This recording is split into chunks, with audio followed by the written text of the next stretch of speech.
6월 3일 목요일 오늘의 말씀입니다. 시편 3편 1절에서 8절까지 말씀 제가 읽도록 하겠습니다.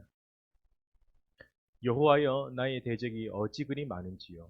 일어나 나를 치는 자가 많으니이다. 많은 사람이 나를 대적하여 말하기를 그는 하나님께 구원을 받지 못한다 하나이다.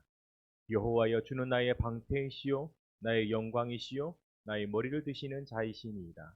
내가 나의 목소리로 여호와께 부르짖으니 그의 성산에서 응답하시는도다. 내가 누워 자고 깨어 있으니 여호와께서 나를 붙드심이로다. 천만인이 나를 에워싸 친친다 하여도 나는 두려워하지 아니하리이다. 여호와여, 일어나소서. 나의 하나님이여, 나를 구원하소서. 주께서 나의 모든 원수의 뺨을 치시며 악인의 일을 꺾으셨나이다. 구원은 여호와께 있사오니 주의 복을 주의 백성에게 내리소서. 아멘. 본문의 배경은 사무엘하 15장에 다윗이 그의 아들 압살롬을 피할 때에 지은 시입니다. 다윗의 아들 압살롬이 반역하여 다윗을 죽이러 온다는 소식을 듣게 되었던 것이죠. 예측하지 못하는 쿠데타에 다윗은 혼비백산하여 신하들과 함께 급히 도망치는 과정 속에 지은 시입니다. 여러분, 다윗은 우리가 잘 알고 있는 왕 중의 왕이죠. 양치는 소년에서 그는 이스라엘 나라를 구한 영웅이었고, 이러한 다윗은 주변의 모든 나라를 자신의 제국으로 만든 절대 권력의 왕이었던 것이었습니다. 그런 다윗이 오늘 아들에게 배신을 당하여 살기 위해 도망가야 하는 신세가 되어버린 것이죠. 그러면서 오늘 본문 1절에 이렇게 고백을 하고 있습니다. 여호와여, 나의 대적이 어찌 그리 많은지요. 일어나 나를 치는 자가 많으니이다. 고난은 늘 예측하지 못하는 곳에서 오지 않나 생각합니다. 어제까지 건강하였다가 건강하게 지내다가 오늘 병원에 입원하는 경우도 있고요. 오늘 아침에 잘 갔다 오겠다고 하면서 갑자기 슬픈 소식이 들려올 때도 있습니다. 정년을 은퇴하고 제2의 삶을 열심히 살겠다고 장사를 개업했는데 코로나로 인해서 경제적 모든 수입이 끊어지는 그런 소식도 있습니다. 절망과 후회. 우리가 살아가는 삶의 모든 것들이 두 단어로 연결되는 것 같습니다. 절망과 후회. 우리가 살아가는 삶은 예측하지 못하는 일들이 늘 예고 없이 찾아온다는 것이죠. 그래서 어떻게 보면 평범하게 살아가는 것이 제일 힘든 삶이자 제일 행복한 삶이 아닐까요?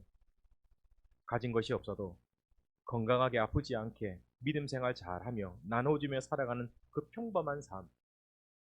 그 평범한 삶인데 그 평범한 삶이 왜 그리 힘들고 어려운 건지. 우리가 추구하는 삶은 그렇게 높지 않는데, 멀지 않는데, 평범한 삶일 뿐인데, 근데 우리가 살아가는 삶은 그 평범한 삶을 못 미치는 너무 힘들고 어려운 삶을 살아가고 있다는 것이죠. 하지만 이 현실은 나를 더 힘들게 만드는 일들이 참 많다는 것입니다. 그래서 오늘 다윗을 1절의 말씀을 보면 이렇게 나와 있습니다. 나의 대적이 어찌 그리 많은지요. 2절에 이어서 말하고 있습니다. 많은 사람이 나를 대적하여 말하기를 그는 하나님께 구원을 받지 못한다 하나이다. 구원을 받지 못한다 하나이다. 하나님의 사람, 하나님의 합한 사람 다윗이 하나님께 구원을 받지 못한다라는 이런 말들을 듣게 되었다는 것입니다. 사실 이 배경은 사무엘하 16장에 보면 시므이가 도망가는 다윗을 향해서 저주하는 내용이 이와 같습니다. 시므이가 저주하는 가운데 이같이 말하니라. 피를 흘리는 자여, 사악한 자여, 가거라 가거라. 사울의 족속의 모든 피를 여호와께서 내게로 돌리셨도다. 그를 이어서 내게 왕이 되었으나 여호와께서 나라를 네 아들 압살롬의 손에 넘기셨도다. 보라, 너는 피 흘리는 자이므로 화를 자초하였느니라 하는지라. 시므이가 다윗에게 이런 저주의 말들을 하게 되었던 것이죠. 삶의 문제가 아무리 힘들고 버거워도 성도는 기도할 때 다시 일어날 힘이 얻게 된다고 생각합니다. 이것이 믿음의 힘이죠. 은혜의 힘이죠. 그러나 이러한 은혜의 힘마저 너는 받을 짝이 없다라는 소리를 들었을 때 어떤 감정일까요? 너는 하나님도 포기한 사람이야. 너 같은 사람은 어떻게 하나님의 은혜를 받으려고 이 자리에 왔어? 라는 이 저주의 말들을 시므이에게 누군가에게 듣게 되었을 때 과연 버틸 수가 있을까요? 그래서 저는 여기서 이런 생각을 좀 해보았습니다. 우리는 우리 자신이 누군가에게 압살롬처럼 대적이 되어 힘들게 어렵게 한 적은 없었던가? 그리고 시므이처럼 누군가에게 비난하는 소문을 퍼뜨려 일어날 수 있는 힘조차 빼앗아 버린 적도 없었는가라는 것이죠. 우리 모두는 피해자이기도 하고 또 누군가에게는 가해자라는 사실을 이 마음을 잊어서는 안 된다고 저는 생각합니다. 그래서 우리는 더 이상 다른 사람에게 압살롬이 되지 말아야 되고 또 시므이처럼 되지 말아야 된다라는 것이죠. 그래야 내가 하나님 앞에 당당하게 어떤 어려움이 있어도 적어도 하나님 앞에 당당하게 부르짖을 수가 있다라는 것입니다. 3절의 말씀을 한번 볼까요? 여호와여 주는 나의 방패이시요 나의 영광이시요 너의 머리를 드시는 자니이다. 너는 구원받을 자격이 없어. 어떻게 너의 아들이 너를 반역하여 너를 죽이려고 해? 라는 그 악조건 속에 그 악조건을 뛰어넘어서 그 시므이라는 자가 그렇게 비난하는 소리를 듣게 되었을 때 일어날 수 있는 힘조차 없을 때에 다윗은 어떤 행동을 했냐? 오히려 하나님 앞에 당당한 목소리로 기도한 것입니다. 여호와여, 여호와는 나의 방패이십니다. 나의 구원의 하나님이십니다. 사실 압살롬의 반역은 다윗이 아버지로서의 그 역할 잘 감당하지 못하는 결과에서 오는 것이었습니다. 압살롬에게는 여동생 다말이 있었습니다. 그런데 어느 날 다말이 배다른 오빠 암논에게 부끄러운 짓을 당하게 되었던 것이죠. 이 사실을 다윗에게 말했지만은 다른 그 어떤 조치도 취하지 않았습니다. 그리고 압살롬은 2년 후에 암논을 죽이게 되었던 것이죠. 이로 인해서 압살롬은 헤브론으로 유배를 당하게 됩니다. 거기서 그는 자신의 세력을 키웠던 것이죠. 복수를 꿈꾸고 있었던 것입니다. 그리고 10년 후에 그는 다윗이 예루살렘 성으로 다윗이 있는 예루살렘 성으로 공격을 하게 되었던 것입니다. 문제의 발달은 다윗이 아버지로서 그 역할을 감당하지 못해서 오는 가족 간의 비극이었습니다. 참으로 부끄러운 일이고 비참한 현실이었던 것이었죠. 세상 모든 일은 인과라고 해서 원인이 있으면 결과가 있다고 하고 그리고 그 문제는 응보로 해서 반드시 그 결과가 되돌아온다라고 말을 하고 있습니다. 인과응보라고 하는 것이죠. 내 삶의 문제의 원인을 따지면 다 자기의 잘못이 아닌가? 그러면 뉘우치고 반성하면 되는 것이 아닐까? 근데 다윗을 보십시오. 반성의 기미는 없고 오히려 하나님 앞에 당당하게 이렇게 말을 합니다. 자신의 아들을 보고 대적이라고 말을 하고 이 대적이 나를 죽이려 온다고 말하는 것이죠. 아버지 입장에서는 자신의 아들이 반역을 하면 자신은 철저히 반성과 동시에 왕좌를 내려놓아야 하는 것이 사실은 인지상정일 것입니다. 누구나 가져야 될 마음인 것이죠. 그러나 다윗은 이러한 삶의 문제 앞에 하나님 앞에 오히려 당당히 기도합니다. 오히려 압살롬을 향해서 나의 대적이라고 말합니다. 악인이라고 말합니다. 꺾어달라고 합니다. 죽여달라고 얘기합니다. 나의 방패이시고 나의 영광이시오 나의 머리는 드시는 자라고 고백하는 것이죠. 뿐만 아니라 5절의 말씀 보면 내가 누워 자고 깨어 있으니 여호와께서 나를 붙드심이로다. 이어서 7절의 말씀을 보시면 나를 도우셔서 원수의 뺨을 치시며 악인을 꺾어달라고 기도한 것이죠. 다윗은 뭐가 그리 당당해서 하나님께 당당한 고백을 하는 것일까? 저는 여기서 다윗의 신앙이 어떤 신앙인지 그 비밀을 알 수 있다고 생각합니다. 첫 번째는 다윗의 신앙에 있어서 그 비밀은 첫 번째는 다윗은 자신의 삶의 문제를 왜 왔는지에 대한 고민을 하지 않았습니다. 중요합니다. 이 문제가 어떻게 왔는지 원인을 찾으려고 하지 않았습니다. 문제를 이기려고 했던 것이죠.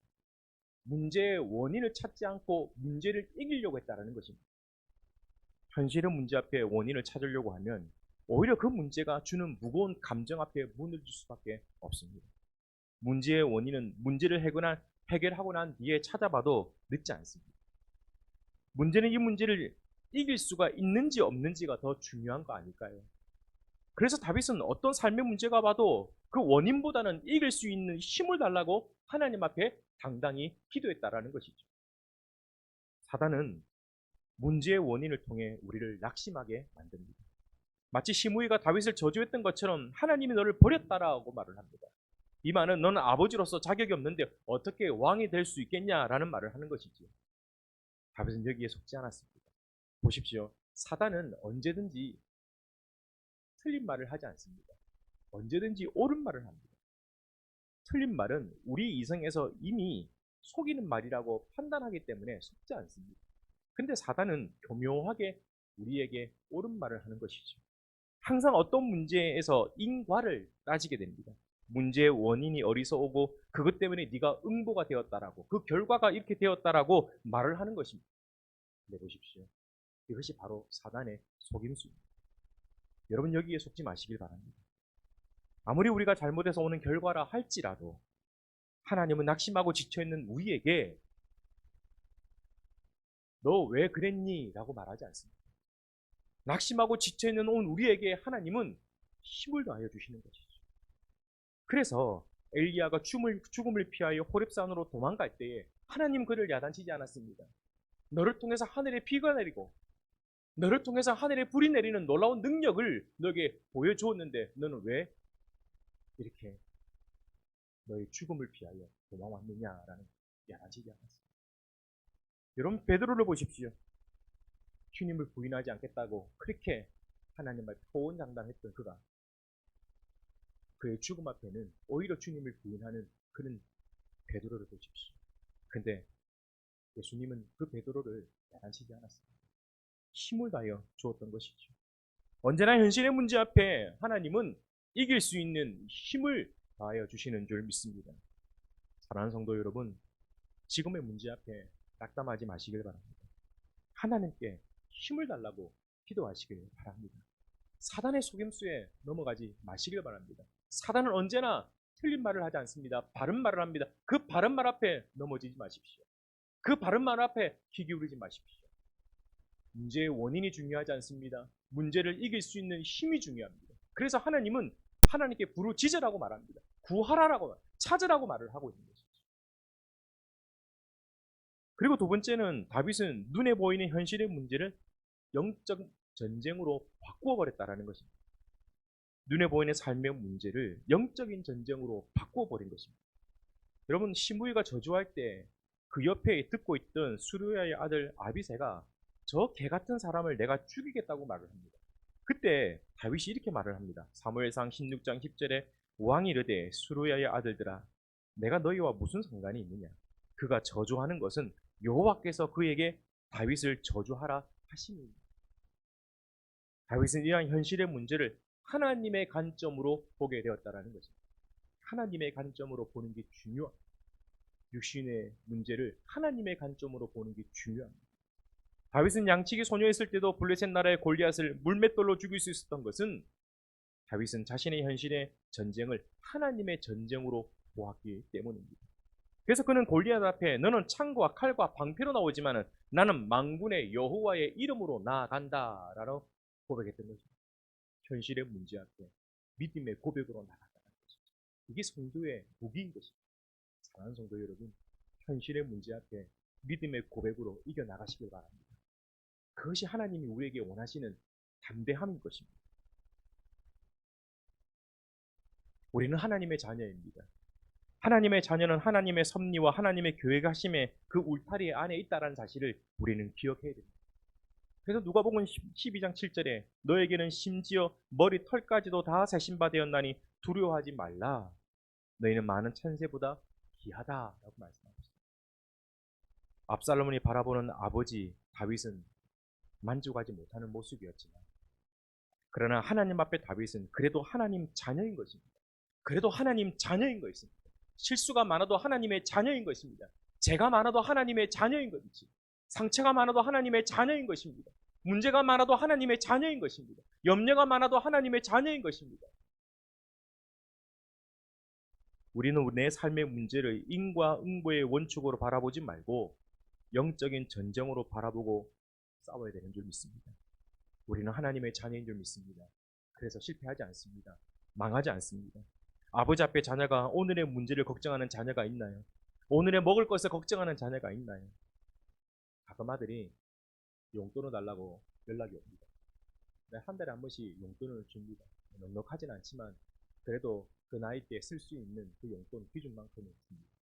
근데 한 번은 아니죠.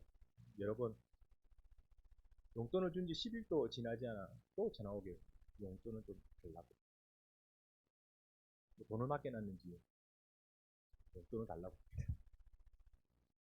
이유를 묻지 않고 그냥 줍니다. 알았다. 다른 아들이 달라고 하면 줬을까요? 예, 많은 생각을 해봐야 될 것입니다. 근데 내 아들이 달라고 하니까 이유를 묻지 않고 줬습니다. 왜냐? 내 아들이 기댈 수 있는 방패가 아버지이기 때문에. 내 아들이 기댈 수 있는 바위가 아버지이기 때문에. 내 아들이 기댈 수 있는 힘이 아버지이기 때문에. 그래서 가끔 그런 용돈을 보내주면 카톡을 보냅니다. 아빠 사랑해요. 아빠 고맙습니다. 그 한마디가 참 위로가 되고 힘이 됐다. 용돈을 줬는데 10일도 안 돼서 또 용돈을 달라고 하는데 부모는 주는 것이죠. 예. 아마 저 말고도 여러 부모들이 그런 마음일 것입니다. 하나님의 자녀가 이러한 마음인 것이죠. 하나님이 살아계신데, 하나님이 나와 동행하시는데, 하나님이 지금 나와 함께하고 계시는데, 지금 현실의 문제의 원인을 따지는 거 하나님이 원하지 않습니다. 이 문제를 이겨내는 게 중요한 것입니다. 그래서 내 삶의 문제를 하나님의 전쟁으로 바꿔버리시길 바랍니다. 현실의 문제는 창과 칼과 방패로 나오지만 나는 여호와 만군의 여호와 이름으로 나간다는 그 믿음의 고백으로 이 삶의 문제를 이겨내시길 바랍니다. 하나님 앞에 이 삶의 문제를 이길 수 있는 힘을 달라고 기도해 주시길 바랍니다. 하나님께서 힘을 다하여 주실 줄 믿습니다. 우리가 믿는 하나님도 그러하는 것이죠.